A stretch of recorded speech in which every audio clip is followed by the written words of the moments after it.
बदज़बानी तुम्हारी हद दर्जे बढ़ती जा रही है और तुम्हारी बदज़बानी की वजह से यासिर तीसरी दफा घर छोड़ के गया है। कुछ ख्याल कर लो। अब्बू आप भी मुझे ही कह रहे। सही कहते हैं लोग कि बहू के आने से ना बेटियों से नजरें फेर लेते हैं लोग।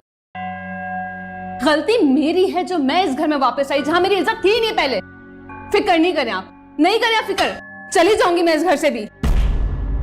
फिजा, फिजा मेरी बात सुनो बेटा। फिजा ऐसा कुछ नहीं कहा है सबा ने। ये मैं क्या सुन रहा हूं मैर?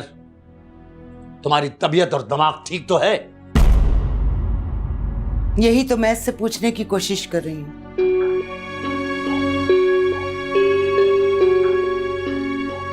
लेकिन ये तो ना कुछ सुनने के मूड में है ना सुनाने के।